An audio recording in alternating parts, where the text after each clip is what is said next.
first so that go on, go on, go on, Okay, Blessing. so I was giving an example that for my workplace it's easier to track, not like people that do 9 to 5. Because if they said, okay, this person is staying 30 minutes more or an hour more, there's always like a head of shift at every shift. So you're telling the next person before your second leaves, the next head of shift, oh, this person is supposed to stay 30 minutes to assist you guys. So they are engaging the person is useful. You must do something and you must stay till that time. The person leaves before that time, you have to report to the GM. So it's easier to track from my The kind of work, industry, but not yes. for, yes, for my industry. But I don't know for So others, for this for nine for, to for, five. for an organization where everybody closes at 5, oh, That's officially fine. everybody has to go at 5 or at 6 or something. So how are they going to track that? Any other person wants to answer that question?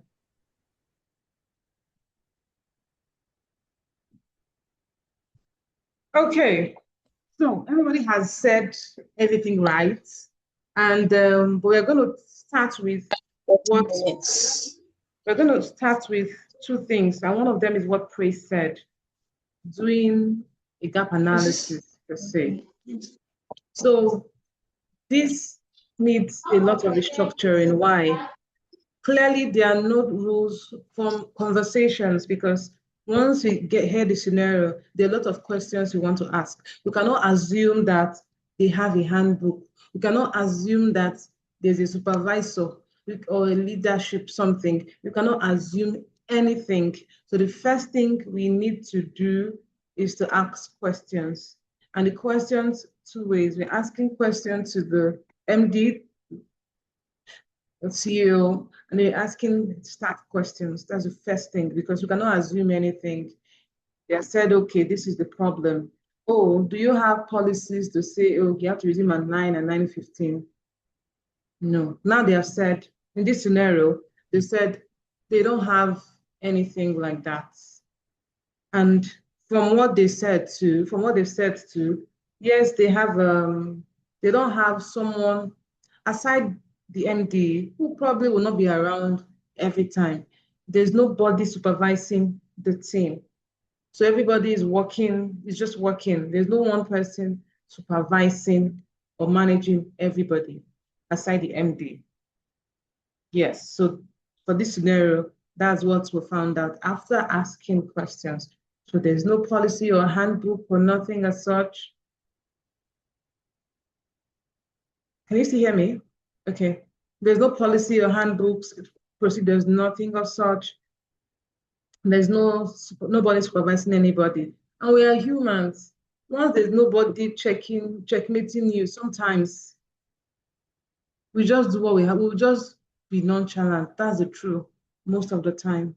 It takes a level of self-discipline to do what you need to do when there's nobody to check that you're doing it well or not. An average human is like that. That's a realization we have to accept. So, meaning they need someone to supervise, they need someone. But one question, who do you think should be the supervisor? Where should the supervisor come from?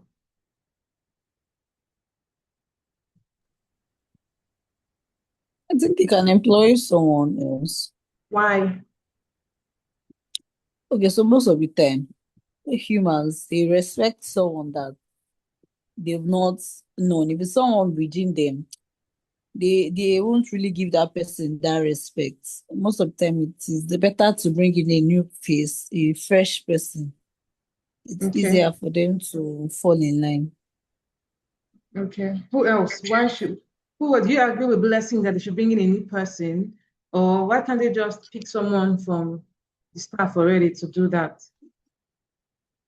I agree with Blessing to bring a new person because over familiarity can make people not even respect the position of the supervisor and they will just want to override maybe the decisions or the actions of the supervisor. So yeah. Okay. Yes. Paula Well, to an and extent, Miriam. Yes.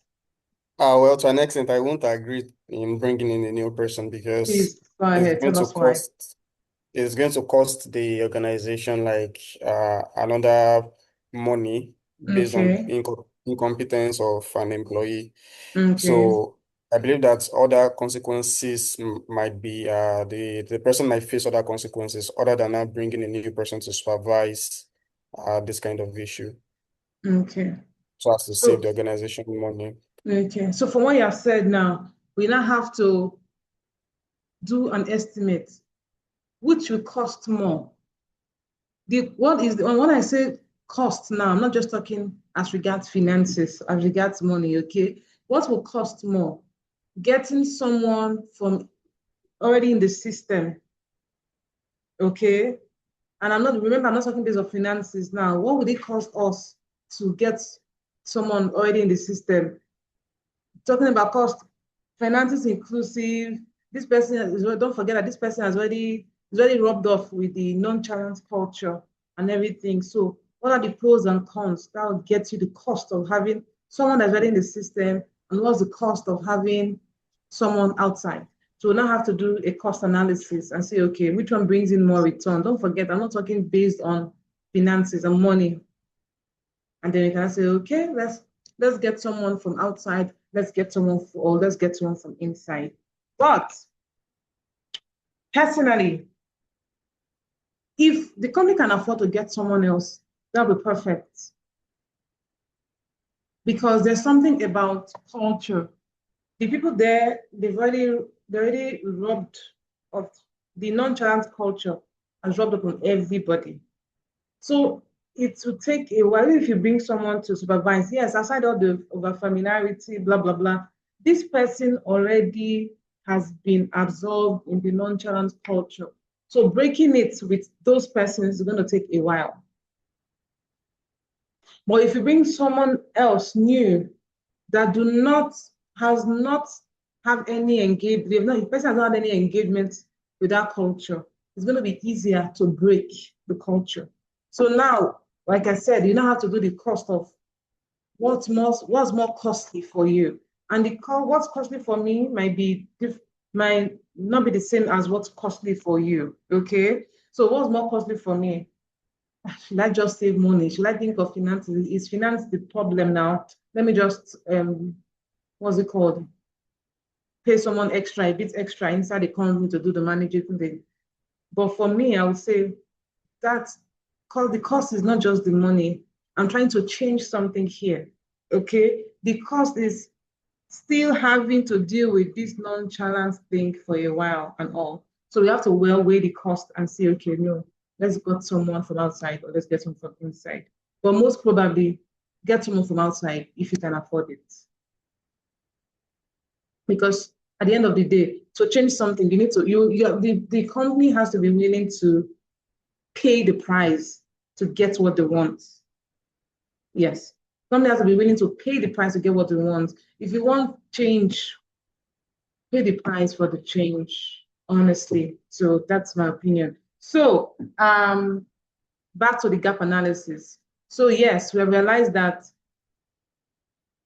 they don't have any supervisor, they don't have any handbook or policy that would checkmate the lapses, the late coming, the just being, you get to checkmate all those things. There's no policy.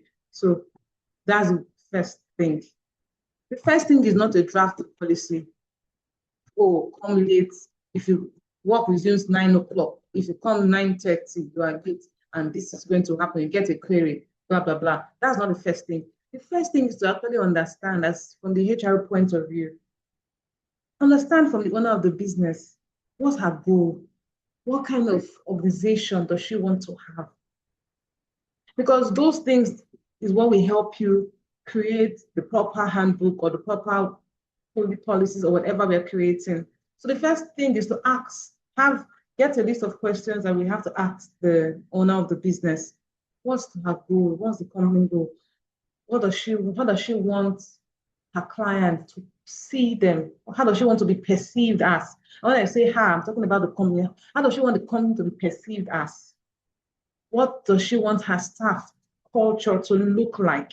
So when we have those questions, we're not able to tailor the policies and everything into relating, sorry, when we've gotten that, we are able to now point out the policy and everything that will fit into the kind of company she wants to build.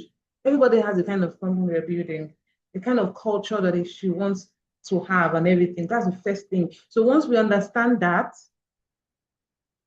it now helps us, guides us, okay, we need to have these policies, we need to write these policies to fit the kind of culture we want to build. We don't just write policies randomly or just, okay, 9 o'clock. No, we don't write policies randomly like that. So you have to understand what the company is about.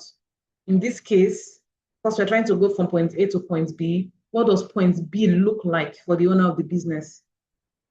So first of all, the first goal is to understand what point B looks like for the owner of the business. So we can now draft out the policies and every other thing, the structure that can fit into the point B.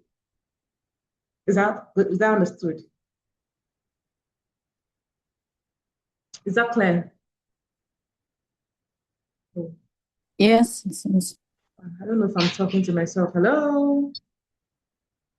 Yes, you're Hello. clear. Yes, yes. Okay. So the call is ending in 1 minute. So now we're going to be talking about questions. So now that we have known our first step, what are the questions? What are the pointers? We need pointers to ask the owner of the business that will give us an idea of the culture of what she wants her company to look like. So we need pointers, questions. So what kind of Okay, questions should we so ask her? Yes. like what's the organizational structure? I don't know if that's a valid question. What's the current organizational structure? Current Okay. organizational structure, yes. Yes. And then how she wants it to. Okay. Go ahead. Okay. So the call is ending now. Okay.